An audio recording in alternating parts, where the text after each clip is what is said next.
Module 16, CIV-A1. This is the handbook that a student can use as reference for the background material to tackle this examination. We studied this one in our course, and it consists of all the topics required for PE Exam Canada, determinacy and stability, and all this material. We solved all these examples before, and you can review this material before you start solving the exam paper. The background for this one, you can go here in our course, you see, procedure for analysis. So in this, we studied the reactions and all types of reactions. And we studied how to compute the reactions here. We solved a few examples in our course.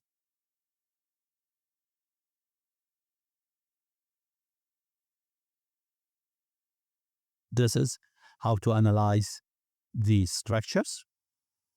Okay, for bending and shear diagram, you can refer to this part in our course. Okay, shear and moment diagram. So you can see here, shear and bending diagram. Here, we went through this course, and we learned how to compute the shear and bending. Now, for this one, question 2b, you see, here, it is this beam. Now we can make use of the symmetry because this one is symmetric. Symmetric means this part is exactly as this part in the mirror. So I'll take only the left side. I'll take only from here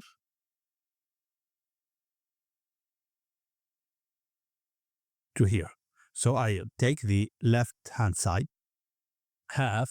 So you see, all is the loading, but here the shear, it will be split. Why split? Because here it's 20 and on the right side is 20 as well. Now I'll start to compute the reactions.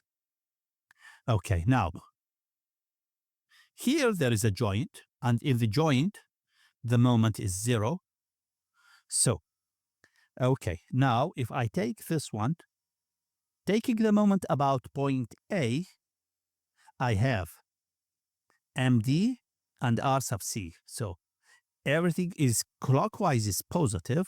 So this is positive. 4 multiplied by 7 multiplied by 7 over 2, it will be this one. Minus D multiplied by 20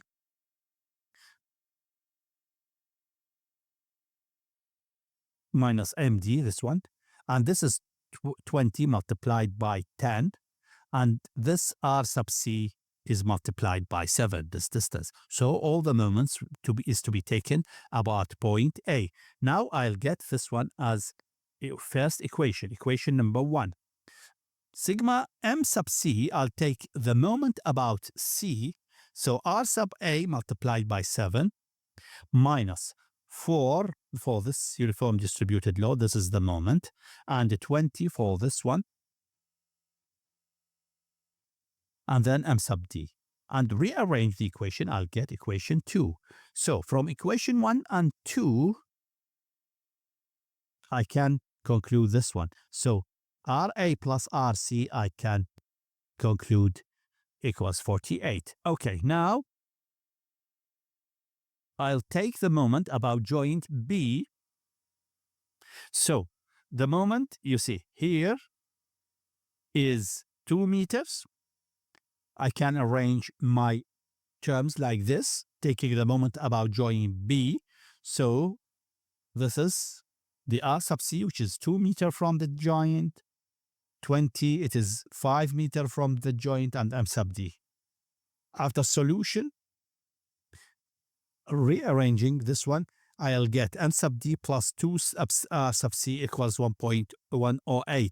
So solving equation 1, this is equation 1, and equation 4, this is equation 1, and this is equation 4. So solving them together, I'll get 5 R sub C equals 298, and R sub C equals 38 kilonewton.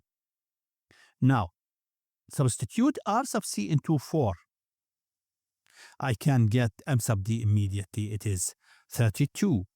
Substitute m sub d in 2 in this equation. I can compute r sub a, which is 10. Okay, having computed the reactions, we will put the reactions here. Now, the shear is starting from 10, which is this reaction, and at this point, it is 10 minus 4 multiplied by 7, the area. So 10 minus 4 multiplied by 7, 10 minus 4 multiplied by 7 equals minus 18. This is minus 18. Then here we will get a jump, 38. So 38 plus 38, we will get 20. It is this one. Go here, constant. Then we will get a jump down, 40. It will be minus 20, and so on. The right-hand side is exactly symmetrical with left-hand side. Okay, now I have to find the point of maximum. The point of maximum moment, it is taken by this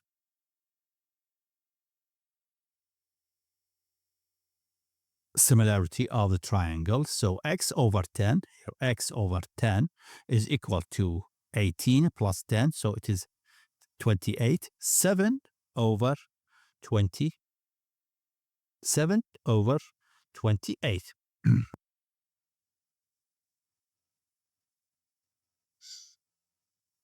Okay, 7 is this distance, so this is the triangle. This is 7 meters.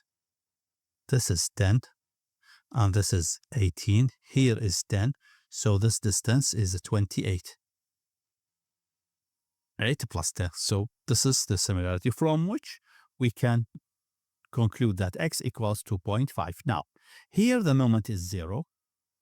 Here at this point, we will get 12.5. How we get it? It is 0 plus 10 multiplied by 2.5 multiplied by 5. 10 multiplied by 2.5 multiplied by 0.5.